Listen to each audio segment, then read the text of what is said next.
সেই তো এলি, তাহলে এত নাটক করলি কেন?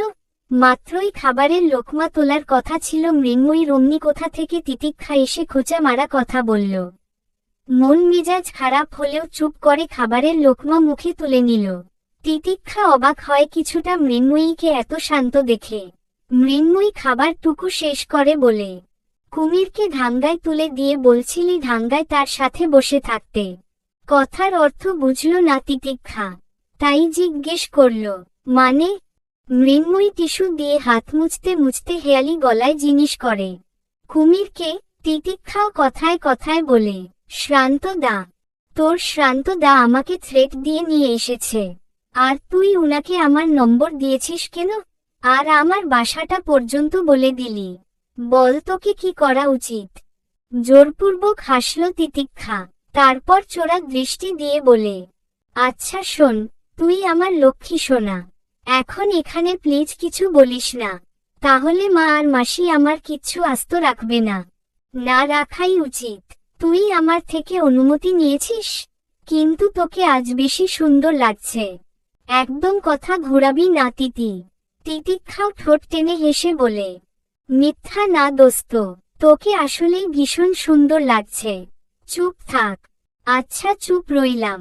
চুপ করে মৃন্ময়ীর পাশে বসল তিতিক্ষা।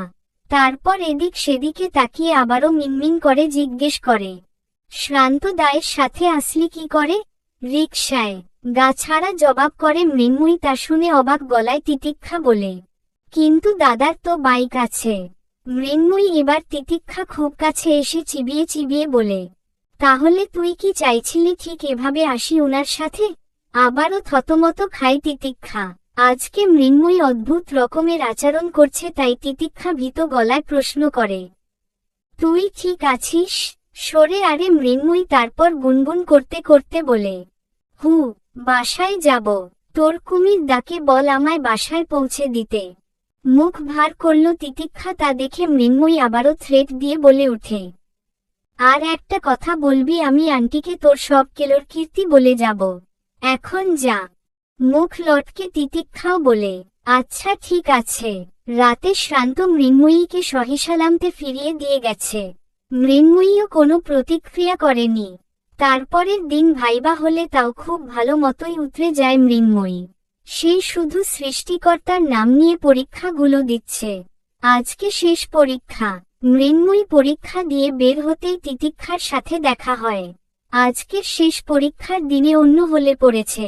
তিতিক্ষার মুখ লাল বর্ণ ধারণ করে আছে, তা দেখে মৃন্ময়ী এগিয়ে এসে জিজ্ঞেস করে, কি হয়েছে তোর? অমনি ঝড়ো করে কেঁদে ভাসিয়ে ফেলে মেয়েটা। আশ্চর্য হয়ে তাকিয়ে রয় মৃন্ময়ী। তারপর জিজ্ঞেস করে, কি হলো আবার? মৃন্ময়ীকে ঝাপটে ধরে বলে, পরীক্ষা ভালো হয়নি। এবার আসল কারণ বুঝতে পারে মৃন্ময়ী, তাই তিতিক্ষা পিঠে হাত রেখে বোঝানোর ভঙ্গিতে বলে, থামো, বাচ্চামি করিস না।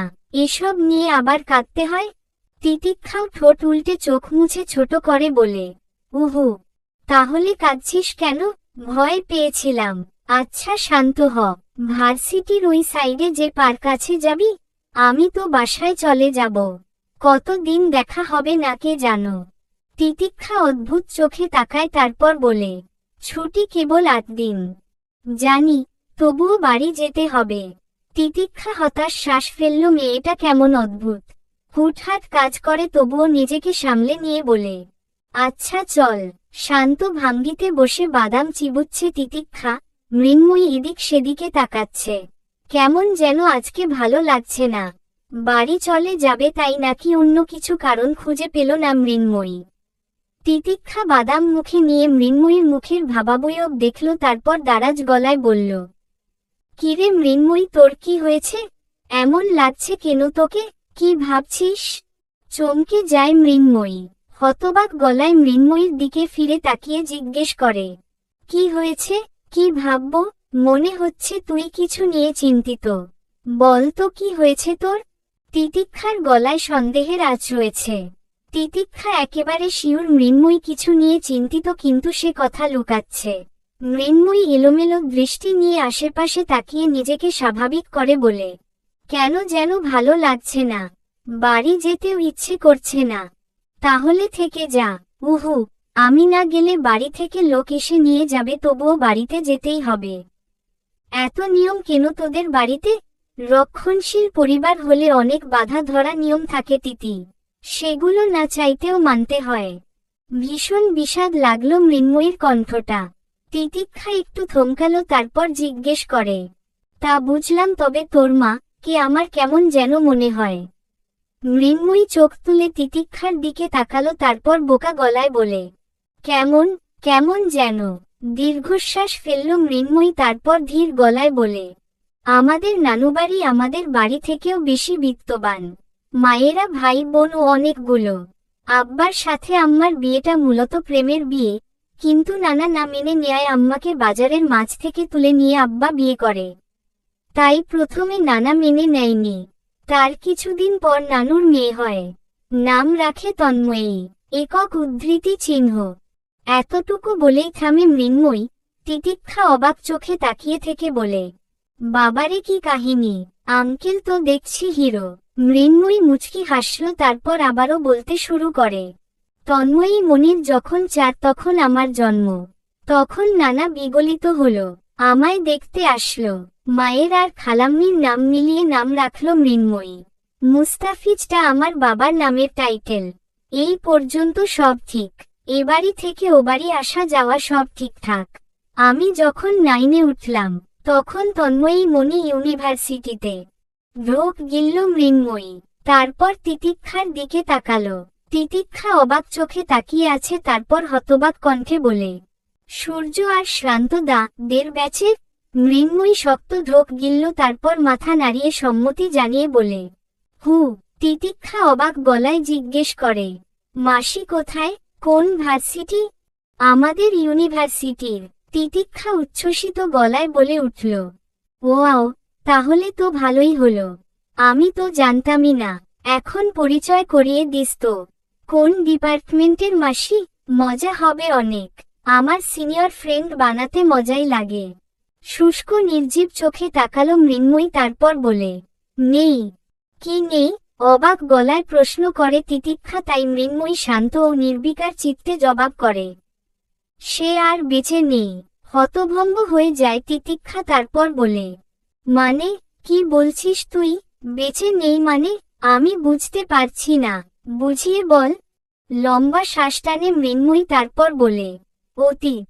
অতীত খুব খারাপ তিতিক্ষা, আর প্রকৃতি অতীত রিপিট করতে পছন্দ করে। আমি একই ভুল করতে চাই না তিতি। আমি মরে যাব। কথাটা বলেই ঝোড়ো করে কান্না করে দেয় মৃন্ময়ী। তিতিক্ষার শ্বাস আটকে আসলো। কি বলছে মেয়েটা? ভয় হচ্ছে ভীষণ। এগিয়ে এসে মৃন্ময়ীর নরম হাতটা নিজের মুঠোয় নেয় তিতিক্ষা, তারপর শান্ত গলায় বলে, মৃন্ময়ী, একক উদ্ধৃতি চিহ্ন। চোখ তুলে তাকায় মৃন্ময়ী, তারপর বলে, কি হয়েছে অতীতে? আমায় বল, কি হয়েছে? কি রিপিট হবে?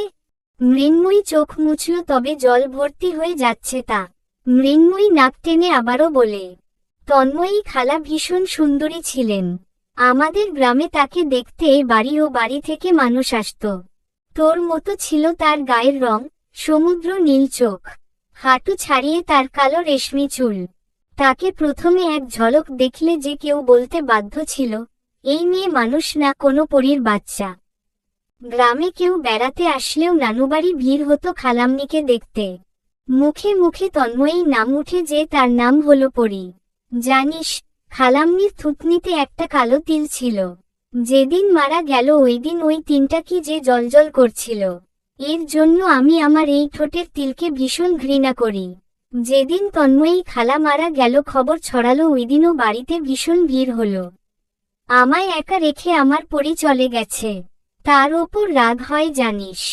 কিন্তু পরীরা কি মারা কখনো যায়? উহু, আমি আমার পরীকে এখনো দেখি। ও খালি আমায় বলে, এই পরিবার থেকে পালাতে, না হলে নাকি ওরা আমায় মেরে ফেলবে, ঠিক পরীর মতো। চলবে।